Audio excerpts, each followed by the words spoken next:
Hello health प्रेमियों, मैं doctor RP Yadav diabetes और स्वास्थ्य के बाइबल के 6वें क्लास में आपका स्वागत करता हूं।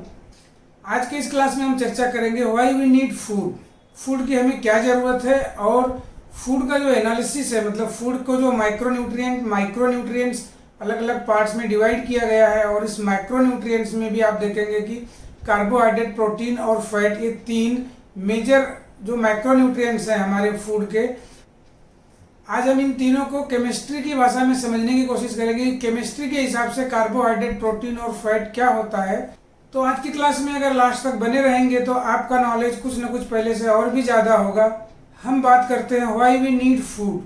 अभी तक का जो हमारा नज़रिया है, हम फूड को क्यों लेते हैं, फूड की क्या नीड है हमें। आज का जो मॉडर्न सिस्टम है ये फूड को केवल एनर्जी पॉइंट ऑफ व्यू से देखता है, और आप भी वही समझते हैं। जबकि पीछे के 5 क्लास में हमने केवल फूड को इस तरह से आपको समझाने की कोशिश किया, बॉडी के कंपोनेंट को, फूड के कंपोनेंट को, कि फूड के क्या कंपोनेंट होते हैं, हमारे बॉडी के क्या कंपोनेंट होते हैं। और फूड में अगर हम कार्बोहाइड्रेट को अगर देखते हैं तो ये कार्बोहाइड्रेट केवल और केवल एनर्जी ये देता है, यानी ये कैलोरी देता है। इसके अलावा इस कार्बोहाइड्रेट का हमारे बॉडी में, हमारे शरीर में कोई उपयोग नहीं होता है, उसकी कोई नीड नहीं होती। जबकि हमारी बॉडी में कंटिन्यू रिपेयर और रीजनरेशन की प्रक्रिया चलते रहती है, कांस्टेंट प्रक्रिया हमारे बॉडी में हो रही होती है, लेकिन हम उस पर कभी फोकस ही नहीं करते, हम उस पर कभी ध्यान ही नहीं देते, हम उसे समझने की कोशिश नहीं करते हैं। हमारी स्किन 30 से 90 डेज के बीच में वो कम्प्लीटली चेंज हो जाती है। हमारे लीवर के सेल्स लगभग 6 मंथ में, 6 महीने में लीवर सेल्स टोटली चेंज हो जाते हैं। हमारे बोन के अंदर भी ऑस्टियोक्लास्ट का प्रोसेस चालू होते रहता है, मतलब नए सेल्स बनते रहते हैं, पुराने सेल्स डिस्ट्रॉय होते रहते हैं। इस तरह की प्रक्रिया हमारे बॉडी में कंटिन्यू चलते रहती है, जिसे हम हमेशा रिपेयर और रीजनरेशन की बात करते हैं। जब हमारे बॉडी में रिपेयर और रीजनरेशन की कंटिन्यू प्रक्रिया, कांस्टेंट प्रक्रिया हमारे बॉडी में चलते रहती है, और जिसके लिए रॉ मटेरियल्स की जरूरत पड़ती है, और वो रॉ मटेरियल्स हमारे लिए क्या होगा, प्रोटीन और फैट। क्योंकि आपने पीछे के क्लास में देखा कि सेल से लेकर बॉडी के अंदर जो कुछ भी स्ट्रक्चरल कंपोनेंट है, टिश्यू या ऑर्गन सिस्टम, बॉडी का जो पूरा स्ट्रक्चर है, वहां पर प्रोटीन और फैट मिल करके हमारे बॉडी के स्ट्रक्चर को बनाते हैं। वहां पर कहीं भी ग्लूकोज का कहीं रोल देखने को मिलता नहीं है। ग्लूकोज अगर कहीं थोड़ा बहुत स्टोर होता भी है तो बहुत मिनिमम क्वांटिटी में, और वो भी सडन मतलब एनर्जी की मतलब रिक्वायरमेंट को फुलफिल करने के लिए हमारे बॉडी में यूज किया जाता है। इसके अलावा हमारे बॉडी में ग्लूकोज की कहीं भी नीड नहीं है। अगर कुछ भी रिपेयर और रीजनरेशन की प्रक्रिया हो रही है, जो कुछ भी तोड़फोड़ हमारे बॉडी में हो रहा है, रोज नेल बढ़ रहे हैं, रोज हेयर बढ़ रहे हैं, कहीं भी हमें कट पिट जाता है, चोट लग जाती है, तो वहां पर भी रिपेयर की प्रक्रिया होती है। आपने सुना होगा कि आरबीसी 120 डेज में कंप्लीटली डिस्ट्रॉय हो जाते हैं, नए आरबीसी बनते हैं। बोन्स के अंदर जो बोन मेरो होता है, उसके अंदर आरबीसी का कंस्ट्रक्शन किस तरह से होता है, और हमारे बॉडी में जब रिपेयर और रीजनरेशन की बात हम बार बार करते हैं, ये किस तरह से होते रहती है हमारे बॉडी में। और उसके लिए जो एक्चुअल फूड है, वो जो उसके लिए जो रॉ मटेरियल है, वो रॉ मटेरियल हमारा क्या होना चाहिए, प्रोटीन और फैट। जबकि हम मैक्स टू मैक्स कार्बोहाइड्रेट लेते हैं। जब हमारे बॉडी में रिपेयर और रीजनरेशन कॉन्स्टेंटली हमारे बॉडी में चल रहा है, और उसके लिए जब रॉ मटेरियल्स की जरूरत पड़ती है, तो वो रॉ मटेरियल्स क्या होना चाहिए, इस बारे में आपको खुद विचार करने की जरूरत है। हमारे बॉडी के लिए रिपेयर रीजनरेशन के लिए रॉ मटेरियल्स क्या होना चाहिए, जो पीछे के क्लास में हमने आपको एक स्टेप बाय स्टेप समझाया है, एक एक पॉइंट के हिसाब से आपको बताने की कोशिश किया है कि हमारे बॉडी में कहीं भी ग्लूकोज की नीड नहीं होती है। हमारे बॉडी में ग्लूकोज की अगर नीड कहीं देखने को मिलती है तो केवल एनर्जी पर्पज से, और वो भी कितना। ये सब जो है हमने मैथमेटिक्स भी आपको ग्लूकोज का पीछे के अध्याय में बताया। अगर आपने पीछे का क्लास नहीं अभी तक देखा है तो पीछे का क्लास 1 by 1 जो पीछे के 5 क्लास कंप्लीट हो चुके हैं, उसको एक एक सीक्वेंस में आप देखेंगे तो आपको हर एक बातों की जानकारी ज्यादा होगी और क्लियरिटी भी अच्छे से हो जाएगी। अदरवाइज आप इस वीडियो को अगर पहली बार देख रहे हैं तो शायद आपको कंफ्यूजन हो सकता है, इसलिए आप पीछे की वीडियो को भी देखिए, और साथ साथ में हमारे चैनल को सब्सक्राइब करके रखिए, ताकि आने वाले समय में लगभग हम 72 क्लास में आपको पूरी जानकारी देने वाले हैं, आपके बॉडी के बारे में, आपके फूड के बारे में, आपके लाइफ स्टाइल के बारे में, बीमारियां किस तरह से होती हैं, किस तरह से हम बच सकते हैं, और ये सभी नॉलेज हम आपको साइंटिफिक तरीके से देंगे। यहाँ पर हम आपको किसी बाबा जी वाले स्टाइल में आपको कुछ बताने वाले नहीं है। सब कुछ आपको जो कुछ भी नॉलेज दिया जाएगा यहाँ पर इस प्लेटफॉर्म पर आपको टोटल साइंस के बेस से दिया जाएगा और साइंस के अकॉर्डिंग ही फूड को रिलेट करके हम चलने की कोशिश करेंगे। हमारे बॉडी में कंटिन्यू रिसाइकलिंग प्रोसेस चलते रहता है। जब हम रात को सोते हैं तो हमारे बॉडी में रिपेयर और रीजनरेशन की प्रक्रिया चालू हो और इसीलिए भी आपको लेट नाइट खाने के लिए मना किया जाता है। इसके अलावा धार्मिक हिसाब से भी देखने जाएं तो सूर्यास्त के बाद खाना खाने की मनाही है। उसके पीछे भी साइंस यही बोलता है कि रात के समय में जब हम सोते रहते हैं, जब हम सो रहे होते हैं और उस समय हमारा पेट खाली रहता है, उस कंडीशन में हमारे बॉडी की जो एनर्जी है वो रिपेयर और रीजनरेशन में यूज होती है। और जब हम रात को हैवी मील ले लेते हैं उस कंडीशन में पूरी एनर्जी उस डाइजेशन के प्रोसेस में लग जाती है और उसी वजह से हमारे बॉडी में रिपेयर और हीलिंग की प्रक्रिया अच्छे से नहीं हो पाती है और वो बीमारियों का कारण बनता है। और इसी आधार पर फास्टिंग की बात या इंटरमिटेंट फास्टिंग की बात या 12 आवर नाइट में हम फास्टिंग रखने की बात करते हैं ताकि हमारे बॉडी में हीलिंग और रिपेयर की प्रक्रिया अच्छे से हो। और ये हीलिंग और रिपेयर की प्रक्रिया जो अच्छे से हो या उसकी जो जरूरत है वो क्यों पड़ती है उसके बारे में भी आगे के क्लास में आपको वो बात समझ में आएगी, उसकी क्लैरिटी और अच्छे से होते जाएगी। और यहाँ पर आप देखेंगे कि जब हम लेट नाइट खाते हैं और उस लेट नाइट में जो हमारा प्रपोर्शन है उस फूड में मैक्स टू मैक्स 70% हम कार्बोहाइड्रेट का इंटेक करते हैं। और दोस्तों कार्बोहाइड्रेट का जो मेटाबॉलाइजेशन होता है ना, जो मेटाबॉलिक प्रक्रिया है कार्बोहाइड्रेट की, यानी कि उस ग्लूकोज की उस कार्बोहाइड्रेट की खाने से लेकर के पाचन से एनर्जी बनने तक की प्रक्रिया जो होती है वो काफी लेंदी प्रक्रिया है, काफी लेंदी प्रोसेस है। उसके साथ साथ में एनर्जी कंज्यूमिंग प्रोसेस है। और एनर्जी कंज्यूमिंग प्रोसेस कैसे है इस बात को भी आगे आपको जब हम मेटाबॉलिज्म का क्लास लेंगे उसमें इस बात की क्लैरिटी आपको हो जाएगी कि हमारा ग्लूकोज का जो डाइजेशन होता है वो किस तरह से एनर्जी कंज्यूमिंग प्रोसेस है। और उस समय जब हम रात को हैवी मील ले लेते हैं और हमारे बॉडी को इतना वर्कलोड पड़ जाता है कार्बोहाइड्रेट के डाइजेशन के लिए, उसके यूटिलाइजेशन के लिए, उसको जगह पर लगाने के लिए, ठिकाने पर लगाने के लिए हमारी बॉडी जो एनर्जी यूज करती है, अगर उस एनर्जी को हम सेव करते हैं लेट नाइट न खा करके हम जल्दी खाना खा लेते हैं और रात को सोने के समय हम बॉडी को एकदम मतलब रिलैक्स रखते हैं, बॉडी की जो एनर्जी है वो हीलिंग और रिपेयर में जब यूज होती है तो बॉडी को एक अलग ही कंडीशन देखने को मिलेगा आपको। और उसकी फीलिंग भी आपको बाद में आएगी जब इस तरह से इस प्रोसेस पे आप आगे चलने लगेंगे। आप जब इंटरमीडिएट फास्टिंग करेंगे या एक टाइम रिस्ट्रिक्टेड ईटिंग करेंगे तो आपको इसका इफेक्ट देखने को मिलेगा। तो आप देखेंगे कि यहाँ पर केवल डायबिटिक पॉइंट ऑफ व्यू से नहीं, हर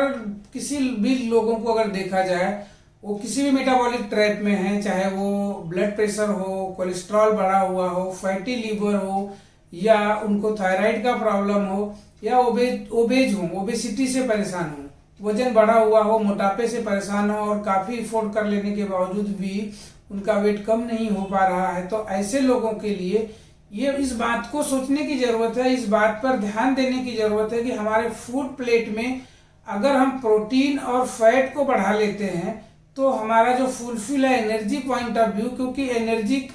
जो कैलोरी के हिसाब से देखते हैं वहां पर फैट भी एनर्जी दे रहा है, प्रोटीन भी एनर्जी दे रहा है और फैट तो उस कार्बोहाइड्रेट की तुलना में और ज्यादा एनर्जी दे रहा है, यानी हमें कम फ्यूल की जरूरत पड़ेगी। इसलिए हम हमेशा बोलते हैं कि हमारा फ्यूल कितना प्रीमियम होना चाहिए। अगर प्रीमियम फ्यूल लेंगे तो हमारे बॉडी का माइलेज भी अच्छे से होगा। आप देखेंगे कि आज के समय में हम खा तो रहे हैं, खा करके जो कुछ भी हम खा रहे हैं वो खा करके या तो हम अनहेल्दी फील कर रहे हैं, हम एनर्जेटिक फील नहीं हो पा रहे हैं, एनर्जेटिक फील नहीं कर पा रहे हैं, लेथार्जिक महसूस करते हैं और साथ साथ में बीमारियों के चपेट में आते जा रहे हैं। तो यहाँ पर आपको इस बात को समझने की जरूरत है, ध्यान से समझने की जरूरत है कि कहीं ना कहीं हमारे बॉडी में जो हमारा फूड जा रहा है, जो हमारे फूड प्लेट में जो रॉ मटेरियल्स है, ये कहीं ना कहीं गड़बड़ है, ये कहीं ना कहीं ये जो है प्रीमियम फ्यूल नहीं है। जो इस तरह से हमारे बॉडी का जो स्ट्रक्चर बना हुआ है, जो साइंस के हिसाब से भी आप देखेंगे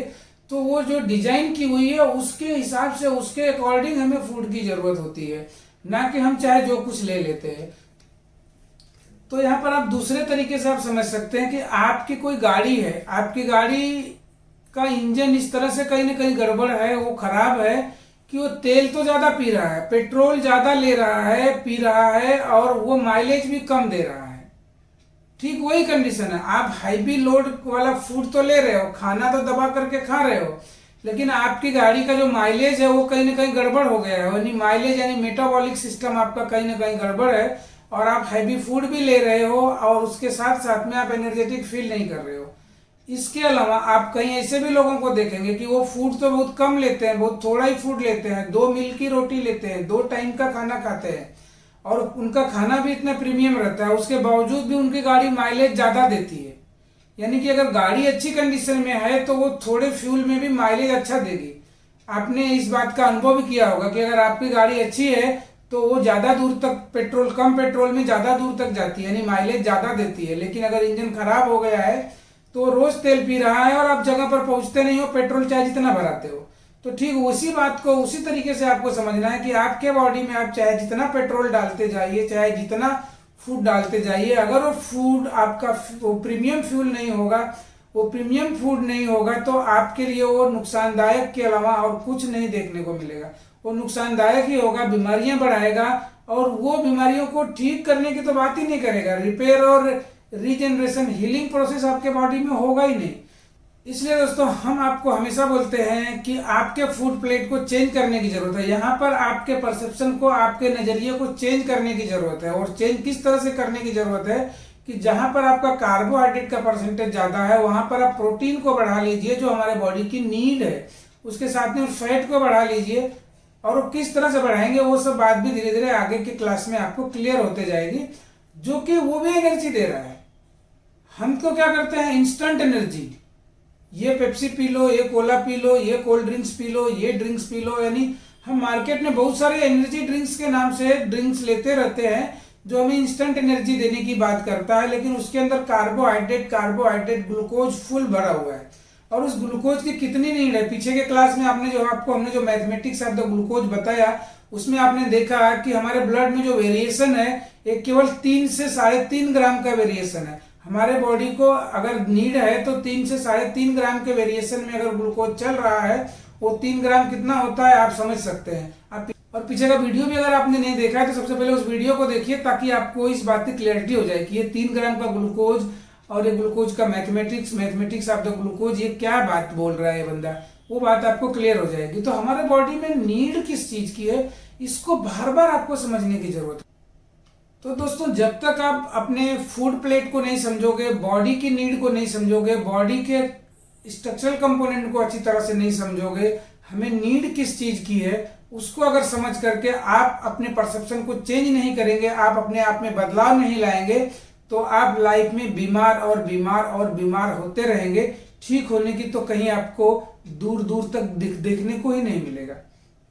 तो आज की इस क्लास से आप एक नई लर्निंग और थॉट प्रोसेस अपना चेंज करने की कोशिश कीजिए। और नई लर्निंग क्या कि आपके फूड प्लेट में प्रोटीन और फैट भी मैक्सिमम होना चाहिए। ये थॉट प्रोसेस जब आपका चेंज होगा, आपका फूड प्लेट चेंज होगा, तो बीमारी आपकी भाग जाएंगी। बीमारी आपके होगी ही नहीं, क्योंकि आप एक्चुअल रॉ मटेरियल्स बॉडी को देना चालू कर दोगे, जिस रॉ मटेरियल्स की हमारे बॉडी को एक्चुअल में नीड है। इसके बाद बात आती है माइक्रोन्यूट्रिएंट्स। माइक्रोन्यूट्रिएंट्स मतलब फाइटोन्यूट्रिएंट्स, विटामिन्स, एंटीऑक्सीडेंट्स, मिनरल, ये सभी भी हमारे फूड प्लेट में होना चाहिए। अपार्ट फ्रॉम कार्बोहाइड्रेट, प्रोटीन और फैट, ये माइक्रोन्यूट्रिएंट्स भी हमारे फूड में होने चाहिए। और वो माइक्रोन्यूट्रिएंट्स, मैं ऐसा नहीं बोल रहा हूँ कि आप माइक्रोन्यूट्रिएंट्स नहीं खाते हो, आप विटामिन नहीं ले रहे हो, लेकिन आप लेते कैसे हो उस बात को यहाँ पर समझने की जरूरत है। आप जब भी कुक किया हुआ फूड लेते हो, जब भी किसी फूड को आप कुक कर देते हो, जब भी कोई फूड 60 डिग्री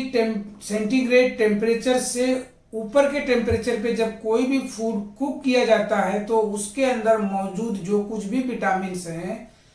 वो डीअरेंज हो जाती हैं, वो विटामिन नहीं रह जाती है। इसलिए हम हमेशा बोलते हैं कि फूड को अगर कुक भी कर रहे हो आप, तो 60 डिग्री टेम्परेचर से कम में उसको कुक कीजिए। अब इस पर आपको गौर करने की जरूरत आएगी कि पहले के समय में, पुराने समय में लोग जब लकड़ी से खाना बनाते थे बहुत एक नॉर्मल तरीके से, मतलब उसको हीट जा लगती थी उस इक्विपमेंट में, मतलब जो कुछ भी उनके पास खाना बनाने का जो चूल्हा वगैरह बोलते हैं हम, उस चूल्हे में जो आग लगाते थे वो लकड़ी से जलते हुए धीरे धीरे, मतलब वो इतना ज्यादा तेजी से वो नहीं जलता था, मतलब वो एक धीमी आंच में पकता था। आज भी जब बताया जाता है कि मिट्टी के बर्तन में खाना को पकाइए या आप धीमी आंच में खाने को पकाइए, तो वो खाने में जो न्यूट्रिएंट्स हैं, हमारे जो माइक्रो न्यूट्रिएंट्स हैं, वो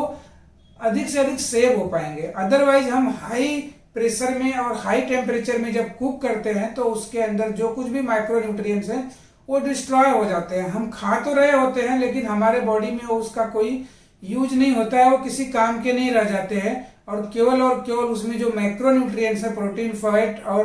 कार्बोहाइड्रेट, वही थोड़ा सा यूज में आता है। तो यहाँ पर फूड को हाई टेम्परेचर में कुक करने की बात को ध्यान में रखते हुए साथ साथ में हमें अधिक से अधिक माइक्रो न्यूट्रिएंट्स मिले, तो ये माइक्रो न्यूट्रिएंट्स को अधिक से अधिक लेने के लिए हमें वेजिटेबल्स लेने की जरूरत पड़ेगी। जब हम वेजिटेबल्स लेंगे, अधिक से अधिक वेजिटेबल्स लेंगे, और उस वेजिटेबल्स में भी आप देखेंगे कि 80% उसके अंदर वाटर रहता है, तो 80% तो वाटर निकल गया, कार्बोहाइड्रेट भी उसमें कम मात्रा में रहता है, और वहां पर माइक्रो न्यूट्रिएंट्स फुल रहते हैं, मतलब वहां पर विटामिन वगैरह की भरपूर मात्रा रहती है। तो इस बात को ध्यान में रखते हुए उस वेजिटेबल्स को आप जब धीमी आंच में पकाएंगे, बहुत मतलब कम टेम्परेचर में पकाएंगे, तो उसके माइक्रो न्यूट्रिएंट्स उसमें सेव रहेंगे। तो इस तरह से आपको कुक करते हुए उस वेजिटेबल्स के अंदर जो कुछ भी माइक्रो न्यूट्रिएंट्स है उसको सेव करने की जरूरत है, और उसको आपके बॉडी के अंदर डालने की जरूरत है। इसके अलावा आप उसका 50%, जो कुछ भी वेजिटेबल्स ले रहे हो उसका 50% अगर आप रॉ फॉर्म में लेते हो, यानी कि कच्ची सब्जियां, जो कुछ भी कच्ची सब्जियां आप रॉ फॉर्म में सब्जियों को ले सकते हो सलाद बना करके, उस सलाद को आप खाने के साथ में भी खा सकते हैं, पहले भी खा सकते हैं, बाद में भी खा सकते हैं, जैसा आपको पसंद हो वैसा खा लीजिए, या एक टाइम का मील ही आप पूरा सलाद का बना लीजिए जो कि फुल ऑफ माइक्रो न्यूट्रिएंट्स रहेगा, वो पूरी एनर्जी को आपकी जो है मतलब बूस्ट करेगा वो। इस तरह से आपके फूड का जो मतलब वेजिटेबल्स का जो पार्ट है उसमें से उस वेजिटेबल्स का भी आप 50% सलाद के रूप में लीजिए, और 50% की सब्जियां बना करके और भी जो कुछ आप खा रहे हैं उसके साथ में एंजॉय कीजिए। तो ये एक एक बातों को आपको ध्यान रखने की जरूरत है। ये बातें बहुत छोटी छोटी हैं, शायद आपको पता भी होगा, बहुत कुछ आप जानते भी होंगे, लेकिन इस नजरिए से उसको नहीं यूज करते हैं, नहीं समझते हैं। तो आज की इस क्लास में आप ये एक लर्निंग लेकर जाइए कि जब भी आप फूड यानी वेजिटेबल्स की कुकिंग करते हैं तो कम टेम्परेचर में उसको कुक कीजिए, और 50% जो है रॉ फॉर्म में लीजिए। उस रॉ फॉर्म में लेने से क्या होगा कि ये जो कुछ भी न्यूट्रिएंट्स, जो माइक्रो न्यूट्रिएंट्स हमारे बॉडी में जाएंगे, ये केमिकल प्रोसेस जो हमारे बॉडी में हो रहा है ना, उसके लिए उसकी बहुत नीड होती है। जो कुछ भी हम बार बार बोल देते हैं, डाइजेशन, मेटाबॉलाइजेशन की जो प्रक्रिया हमारे बॉडी में हो रही है, ये सब के लिए ये जो माइक्रो न्यूट्रिएंट्स हैं ये कैटलिस्ट का काम करते हैं। आप ये समझ लीजिए कि कोई भी केमिकल रिएक्शन हो रहा है तो केमिकल रिएक्शन, जो केमिकल का जो मतलब जो केमिस्ट्री का जो सिद्धांत है, जो केमिस्ट्री की जो मतलब केमिस्ट्री के अकॉर्डिंग जो प्रोसेस होता है उसके हिसाब से ही होगा। तो हमारे बॉडी में जो डाइजेशन भी हो रहा होता है, हमने कुछ भी खा लिया, कैसे भी खा लिया, हम है, वो है, मैं बड़ा सेठ हूँ, वो मोटा सेठ है, वो छोटा सेठ है, इसके अकॉर्डिंग नहीं होती है। बॉडी की जो केमिस्ट्री है वो सबकी एक ही होती है, और उस केमिस्ट्री में माइक्रो न्यूट्रिएंट्स की जरूरत होती है। उस फूड को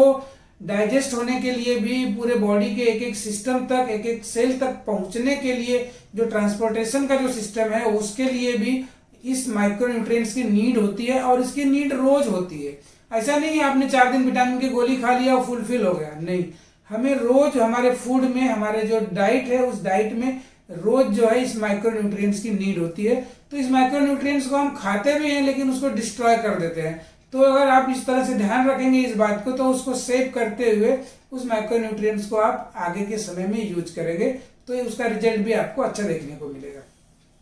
दूसरी बात, पीछे के क्लास में हमने आपको बताया कि कार्बोहाइड्रेट के लिए हार्मोनल लेवल पर अगर चेंजेस देखें तो कार्बोहाइड्रेट के डाइजेशन के लिए हमें जो है इंसुलिन की जरूरत पड़ती है। प्रोटीन और फैट के लिए इंसुलिन की भी जरूरत नहीं पड़ती है। तो हमारे फूड प्लेट को चेंज करने की जरूरत है, हमारे थॉट प्रोसेस को चेंज करने की जरूरत है। हम जब हमारा थॉट प्रोसेस चेंज कर देंगे, हमारे फूड प्लेट को चेंज कर देंगे, और ये कोई जरूरी नहीं है केवल डायबिटीज के लिए ही चेंज करना है, डायबिटीज वाले मरीजों के लिए, ये सबके लिए जरूरी है, हर किसी के लिए इसकी जरूरत है, इसकी नीड। और डायबिटिक पॉइंट ऑफ व्यू से भी जब आप देखेंगे ना, तो आपने ग्लूकोज का, कार्बोहाइड्रेट का इंटेक कम कर दिया तो वहां पे इंसुलिन की कम रिक्वायरमेंट होगी, और जब इंसुलिन की कम रिक्वायरमेंट होगी तो वहां पर हमारे पैंक्रियाज के अंदर जो मौजूद बीटा सेल्स है उनको कम वर्कलोड पड़ेगा, और जब कम वर्कलोड पड़ेगा वो रिलैक्स फील करेंगे तो उनके अंदर हीलिंग और रिपेयर की भी प्रक्रिया अच्छे से होगी, और जब हीलिंग और रिपेयर की प्रोसेस चालू हो जाएगी तो जो मरे हुए या मुरझाए हुए कुछ भी बचे हुए जो अच्छे से सेल्स है वो और रीजनरेट होकर के, रीग्रो करके, मतलब बढ़िया से और ज़्यादा उनका फंक्शनलिटी उनकी बढ़ जाएगी। तो उस समय उस कंडीशन में वो ज़्यादा इंसुलिन का प्रोडक्शन भी करने लगेंगे, तो डायबिटीज के पेशेंटों को और ज़्यादा इंप्रूवमेंट होगा, और ज़्यादा रिस्पांस मिलेगा, और ज़्यादा अच्छा लगेगा। तो इस तरह से ग्लूकोज को आपके फूड प्लेट में कम करने की ज़रूरत है, प्रोटीन और फैट पार्ट को बढ़ाने की ज़रूरत है। इसके बाद आज के इस क्लास में उस कार्बोहाइड्रेट को भी हम थोड़ा सा आपको डिटेल्स में समझाने की कोशिश करेंगे कि ये कार्बोहाइड्रेट भी कितने प्रकार का होता है, किस तरह का होता है, केमिस्ट्री की भाषा में, जिसका नॉलेज आपको जरूरी है। कार्बोहाइड्रेट, प्रोटीन और फैट, इस तीनों का हम जो है आपका मतलब तीनों के बारे में हम डिटेल्स में केमिस्ट्री की भाषा में उसका मतलब जो स्ट्रक्चर है उसको समझने की कोशिश करेंगे, और ये कितने टाइप्स के होते हैं, हमारे बॉडी में किसकी नीड है और किसकी नीड नहीं है, इसके बारे में भी समझेंगे। क्योंकि जब कार्बोहाइड्रेट की बात आती है ना, तो एक ही थॉट दिमाग में आता है, कार्बोहाइड्रेट यानी ग्लूकोज यानी शुगर। तो कार्बोहाइड्रेट में कुछ ऐसे कार्बोहाइड्रेट होते हैं जिस कार्बोहाइड्रेट को हमारी बॉडी एब्जॉर्ब नहीं कर पाती है, वो खाने में मीठे होते हैं, खाने में तो मीठे होते हैं, टेस्ट भी बढ़ा देते हैं, टेस्ट को इनहेंस कर देते हैं, हमारे फूड को स्वादिष्ट बना देते हैं, खाने में मजा आता है, लेकिन वो पेट में जाने के बाद वो डाइजेस्ट नहीं होते हैं और उसका ब्लड शुगर लेवल पे कोई इम्पैक्ट देखने को नहीं मिलता है। तो उस समय आपको भी इस जानने की इच्छा जरूर जागृत होगी कि आखिर ऐसा कौन सा ग्लूकोज है कि जिसको खाने के बाद हमारे बॉडी में शुगर का लेवल भी नहीं बढ़ेगा, खाने की भी इच्छा हमारी पूरी हो जाती है, मजा भी आएगा, फूड का टेस्ट भी अच्छा हो जाएगा, और हमारे बॉडी पे कोई बैड इफेक्ट भी नहीं होगा। तो आज हम उस ग्लूकोज को, उस कार्बोहाइड्रेट को भी यहाँ पर समझाने की कोशिश करेंगे।